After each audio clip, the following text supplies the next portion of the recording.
शब्ददूत में आज हम बात कर रहे हैं काशीपुर के रहने वाले एक ऐसे शख्स से जिसने बॉलीवुड और टीवी इंडस्ट्री में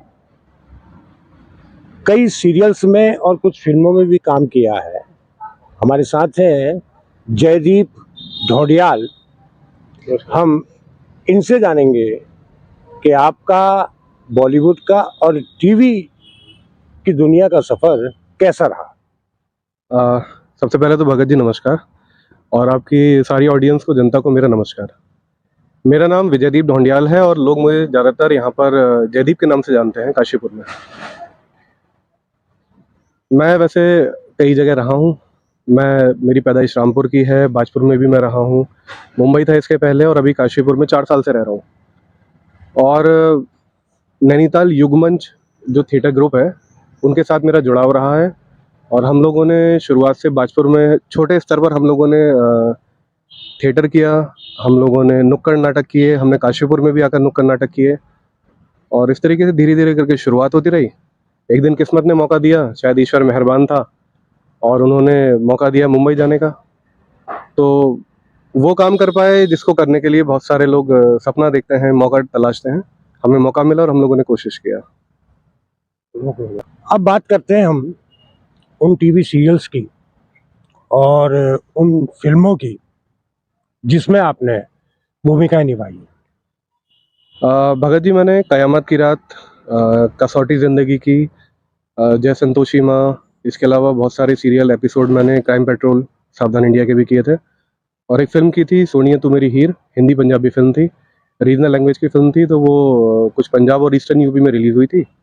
इसके अलावा मैंने टेलीफिल्म की थी एक, जो लाल बहादुर शास्त्री जी के ऊपर बनी थी, जिसमें मैंने उनके गुरुजी निमकेश्वर निष्कामेश्वर प्रसाद मिश्रा जी का मैंने कैरेक्टर भी किया था। इसके अलावा एड फिल्म की थी मैंने, जी टीवी का जी गंगा एक चैनल है, तो चैनल का ऐड किया था। इसके अलावा मैंने हेल्थ केयर करके एक चैनल है, उसका भी मैंने एक ऐड किया था जी।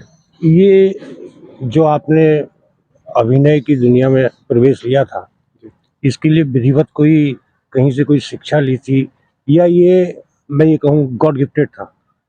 गॉड गिफ्टेड तो नहीं था, बस एक इंटरेस्ट था कि हाँ, एक ऐसा फील्ड है जिसमें हम अपने आप को खोल सकते हैं, बोलना सीख सकते हैं, और लोगों के सामने प्रेजेंटेशन अपना सीख सकते हैं।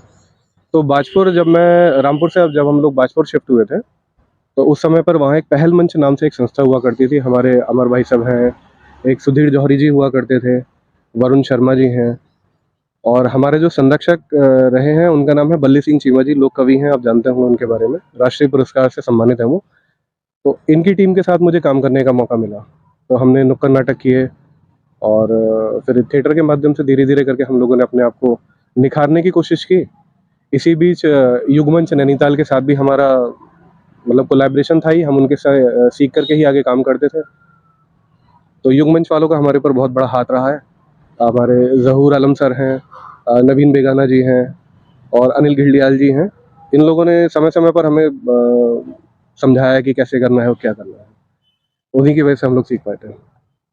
अब क्या आपने ये थिएटर और अभिनय की दुनिया को छोड़ दिया है या अभी इसमें आप हैं, कार्यरत हैं? नहीं, छोड़ा तो नहीं है, क्योंकि अभिनय एक ऐसी चीज़ है जो मेरा ख्याल है हर फील्ड में हम लोग अभिनय का इस्तेमाल करते हैं। और काशीपुर में थोड़े इसके मौके थोड़े से कम हैं, तो हम लोग कोशिश तो कर रहे हैं कि एक अच्छा रंगमंच या थिएटर हम लोग बना सकें यहाँ पर। कुछ लोगों से बातचीत चल रही है, और अगर ईश्वर ने चाहा, कुछ रास्ते मिले, तो हम यहाँ कुछ आर्टिस्टों के साथ मिल करके एटलीस्ट थिएटर तो हम लोग शुरू करेंगे।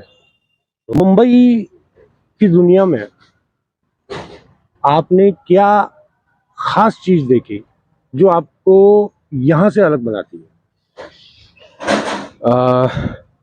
मुंबई एक्चुअली सिखाता बहुत कुछ है। मुंबई एक समंदर है, और समंदर या पानी अपने अंदर गंदगी को नहीं रोकता है। तो वो ये कहता है कि मेहनत करो और उसके बाद हम अपने अंदर तुम्हें संभालेंगे। और यहाँ पर थोड़े से ऑप्शन एक्टिंग इंडस्ट्री को लेकर के, थिएटर को लेकर के थोड़े से कम ज़रूर हैं, लेकिन प्रयास किया जाए तो बेहतर हो सकता है। और यहाँ में और वहाँ में कोई खास ऐसा फ़र्क नहीं है। हिंदुस्तान है, और यहाँ सभी प्रदेशों के लोग बहुत अच्छे हैं, सपोर्टिव हैं, जैसे यहाँ पर उत्तराखंड को अपना अतिथि देवो भव के लिए जाना जाता है, ऐसे ही महाराष्ट्र भी एक ऐसा महाराष्ट्र में मुंबई एक ऐसा शहर है जो लोगों को कॉर्पोरेट करता है, आगे बढ़ने में मदद करता है। उत्तराखंड राज्य में अभिनय इंडस्ट्री को लेकर के, या मैं कहूँ फिल्म इंडस्ट्री को लेकर के क्या संभावनाएं हैं? क्या सरकार इस पर कुछ कर रही है? संभावनाएं बहुत हैं, बहुत अच्छी खूबसूरत लोकेशन है उत्तराखंड में। अभी आप देखिए हमारा पड़ोसी राज्य है हिमाचल, और वहाँ तो शूटिंग लगातार होती रहती है। खैर होती उत्तराखंड में भी है, और शायद मुझे लगता है कि सरकार को यहाँ पर फिल्म इंडस्ट्री के लिए सब्सिडी और बढ़ानी चाहिए, कलाकारों का सहयोग करना चाहिए। अगर हम क्षेत्रीय कलाकारों की बात करें तो हम कई बार ऐसी न्यूज़ सुनते हैं कि वो बेचारे फाके में दिन बिता रहे हैं अपना, मतलब उन्हें आगे बढ़ने के लिए पैसे की परेशानी हो रही है। तो कहीं ना कहीं इस तरीके का फंड अगर है तो उसे थोड़ा सा बढ़ाना चाहिए, जिससे लोगों को इस फील्ड में आगे बढ़ने की हिम्मत मिल सके। इसके अलावा सब्सिडी की बात तो सबसे मेन है ही।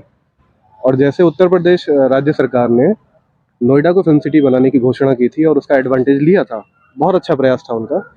इसी तरह से उत्तराखंड में भी जैसे हमारे 2 रीजन हैं, गढ़वाल और कुमाऊं, तो दोनों रीजन में मुझे लगता है कि फिल्म सिटी की घोषणा करके कुछ ऐसा प्रयास किया जाना चाहिए जिससे बाहर के प्रोड्यूसर्स आ सके, पैसा लग सके और अच्छे यहाँ के लोकल के लोगों को भी मौका मिले। नहीं, मैं ये देख रहा था अभी पिछले दिनों सूबे के मुख्यमंत्री पुष्कर सिंह धामी जी ने एक मीठी फिल्म का प्रीमियर वो लॉन्च किया था।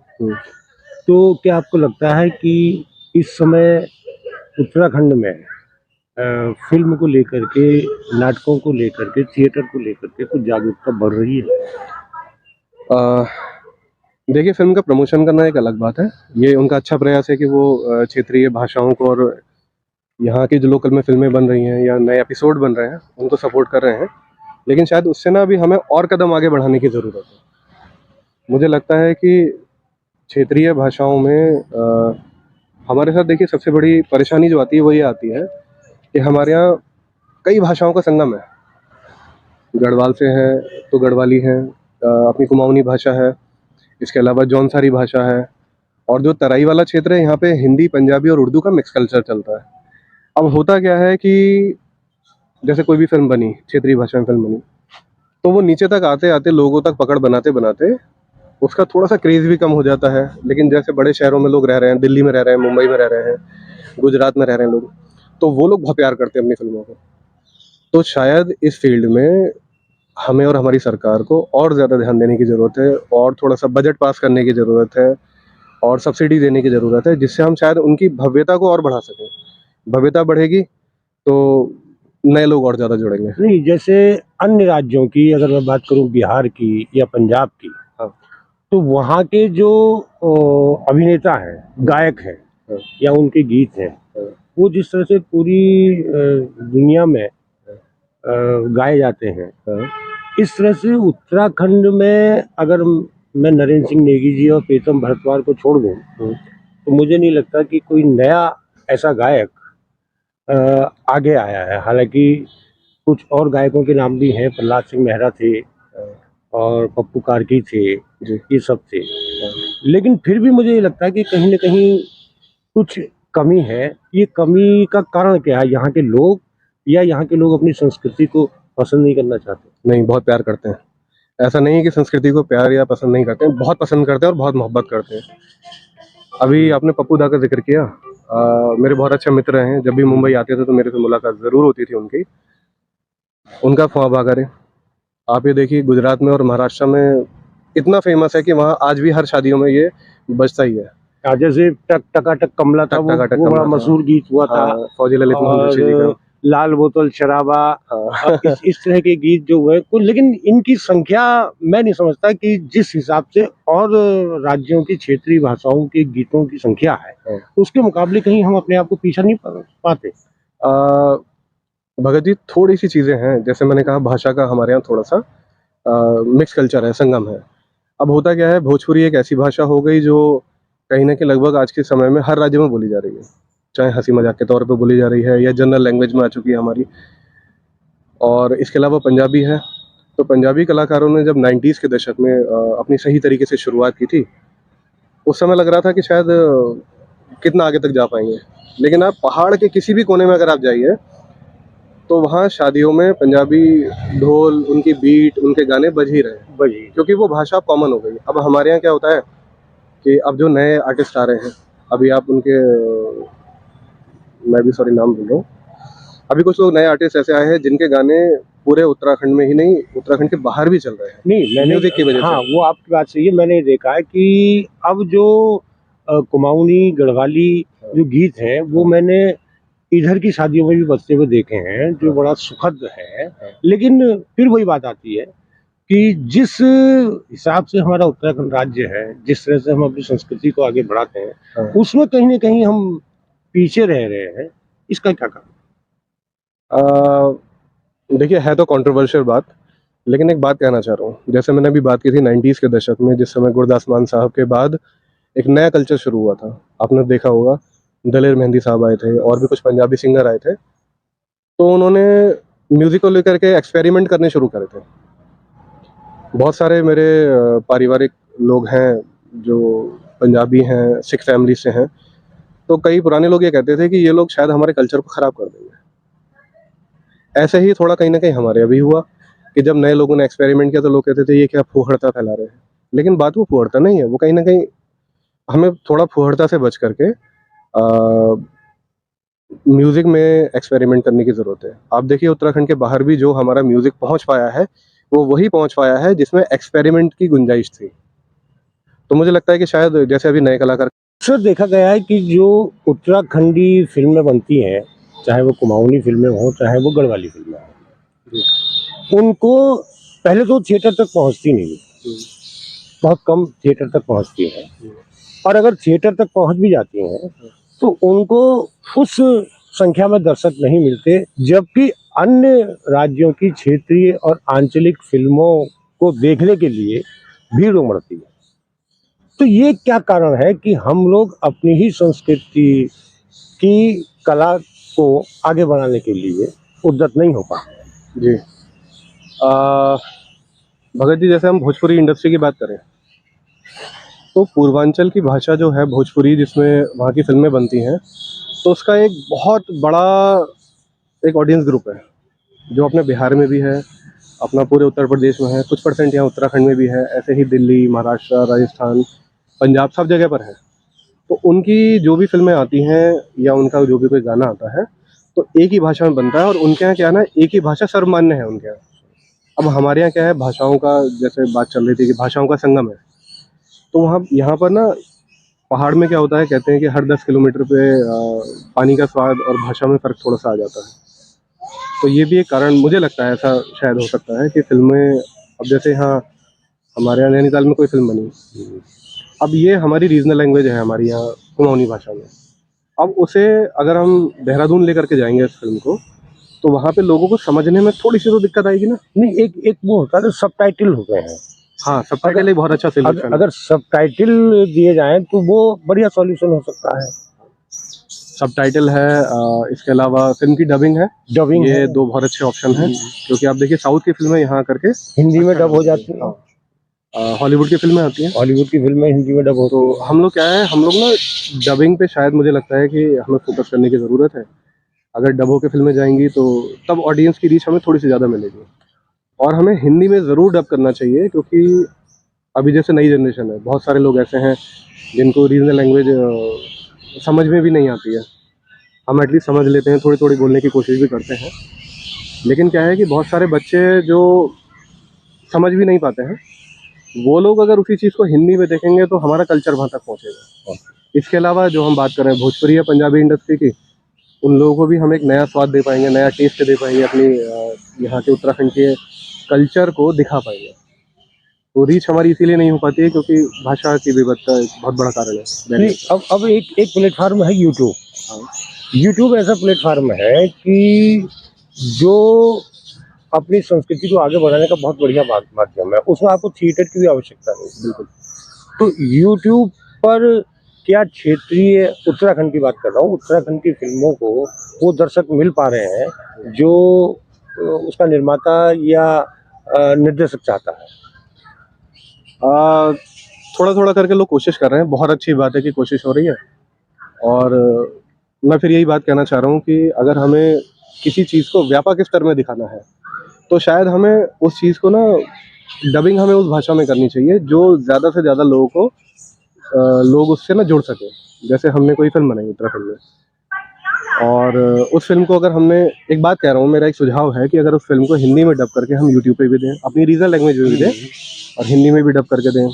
इसके अलावा जैसे काशीपुर शहर है, अब काशीपुर शहर में हम उसी फिल्म को हिंदी में डबिंग करके देते हैं, तो हमारे यहाँ पे पंजाबी समुदाय के लोग भी हैं, हमारे बनिया वर्ग भी है, इससे नॉन पहाड़ी जितने भी हैं, मुस्लिम वर्ग भी है, तो वो लोग देखेंगे तभी जब उन्हें वो भाषा समझ में आएगी, और वो फिल्म देखने के लिए जाते हैं और वहीं से वापस आ जाते हैं। अभी कई साल पहले एक फिल्म आई थी तेरी सौ, हमारे बल्ली भाई का ले मशाले चल पड़े हैं लोग तेरे गाँव के, ये भी उसमें फीचराइज किया गया था। अब होता क्या है कि उस फिल्म को देखने के लिए बाजपुर से स्पेशली काशीपुर आया मैं, और फिल्म को देखने के लिए बैठा था, तो कुछ सिख फैमिलीज भी वहाँ आई थी। तो सौ एक ऐसा शब्द है जो पंजाबी में भी चलता है, सौगंधिया कसम के लिए, हमारे यहाँ भी पहाड़ में चलता है। अब हुआ ये कि बहुत सारे लोग इसलिए आए कि शायद इसमें पंजाबी टच होगा या पंजाबी फिल्म है। अब जब फिल्म शुरू हुई तो वो रीजनल लैंग्वेज को ना समझ पाने के कारण बहुत सारे लोग थिएटर से उठ के चले गए। इसके अलावा एक छोटा सा एग्जाम्पल और बताऊं कि देहरादून में रहते हैं अविनाश ध्यानी जी, मेरे अच्छे मित्र भी हैं। अविनाश ध्यानी जी ने 1972 करके एक फिल्म बनाई थी जो जसवंत सिंह जी के ऊपर थी।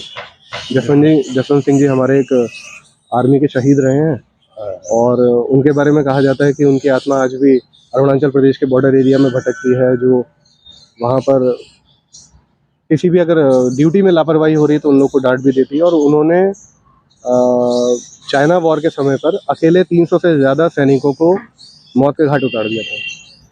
उनकी बहादुरी को देख करके चीन की सरकार ने, वहाँ की सेना ने जसवंत सिंह जी को एक बहुत बड़े सम्मान से भी नवाजा था। तो 1972 जो फिल्म थी उन्हीं के ऊपर बनाई गई थी। उन्होंने काम किया, उन्होंने इस फिल्म को हिंदी में बनाया, मतलब चाहते तो वो रीजनल लैंग्वेज भी दे सकते थे, लेकिन हिंदी में बनाने का इम्पैक्ट ये पड़ा, मतलब मैं स्पेशली हिंदी की कोई वकालत नहीं कर रहा हूँ, मैं बात ये कर रहा हूँ कि हिंदी में बनाया उन्होंने जब उस फिल्म को, और यूट्यूब पे भी रिलीज़ किया उन्होंने, थिएटर में भी रिलीज़ किया। थिएटर में जाने की वजह से सभी लोगों ने उसे बहुत प्यार दिया। इसके अलावा अभी भी यूट्यूब पे शायद अवेलेबल है, मैंने देखी थी फिल्म, और यूट्यूब पे कई लाखों में उसके व्यूज़ हो चुके हैं। तो जिन्होंने पैसा लगाया उनका पैसा भी रिफंड आया। अभी उन्होंने एक मेरी फूली करके एक फिल्म और बनाई है जो बच्चों के एजुकेशन, लड़कियों के एजुकेशन के ऊपर स्पेशली है। तो शायद एक अच्छा प्रयास तब हो सकता है कि हम उसे डबिंग के माध्यम से अपनी रीच को बढ़ा सकें दोनों भाषाओं में। जी।